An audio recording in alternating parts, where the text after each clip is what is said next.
Well, whether you are preparing for your first child or your fifth, managing pregnancy-related pain can be an overwhelming and complicated process. That is why our next guest has made it her mission to educate and support couples during this life-changing journey. Her how-to guides provide everything from illustrations to birth stories and practical advice for happier and healthier pregnancies. Joining me now is doula, childbirth educator, and prenatal massage therapist, Sara Lyon. Sara, I'm so glad that you're here and that you have this expertise. You've witnessed more than 50 live births. You've helped thousands of other couples. Talk about what are some of the most common pregnancy pains that you help people to overcome. Anything from lower back pain, hip pain, sciatica, all of these body experiences are going to be part of a pregnancy, a birth, and a postpartum experience. It's really important to know that what we see in our massage therapy studios is also what people are going to be experiencing all over the world.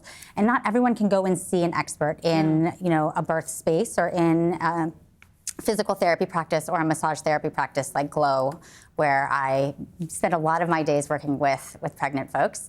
And so you can do anything from massage therapy at home. There are really, really simple techniques. We teach some of those on the Birth Deck app. And we have tutorials there that you'll see.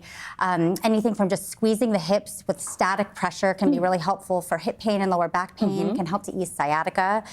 We see a lot of lumbar pain. So in the lower back. Yes. Exactly. People don't realize that you want your back to be in an arched position for the vast majority of your waking hours.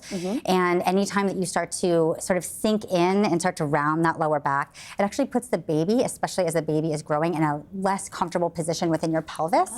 So you can do anything from like rolling up a towel to put behind the lower back. There are lots of different functional changes that you can make along with some simple body work techniques that you can do I love that because these are things that are very accessible. I mean, rolling up a towel and putting it, on your lower back when you're sitting in a chair, anybody can do that. Something else you talk about in your book and in your app, the Birth Deck, you break everything down into 4 categories: massage, mind, movement, and support. I really want to talk about the mind piece of it, the mind over matter. What are some techniques you coach people through in the way that they think about their pain and discomfort? All of this is a mental game. It's really training, and we were talking earlier about the fact that pregnancy and then birth is really just training for the whole rest of the journey of parenthood.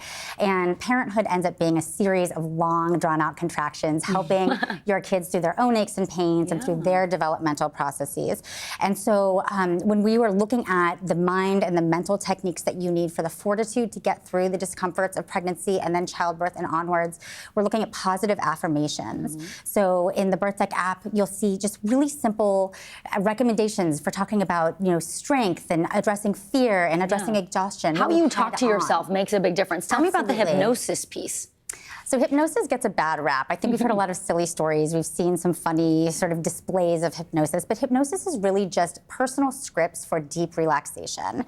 So I could talk you through a deep relaxation script. I won't do that, you're on the job. But I could talk you through something that would help to bring you into a state of much greater ease within your mind, and that releases all of these really relaxing hormones like this oxytocin, which help with childbirth as well. I love this so much. For anyone who is on this birth journey, I would encourage them to check out your book because I learned a lot, and I've had 3 kids. So thank you, Sara Lyon. We appreciate it.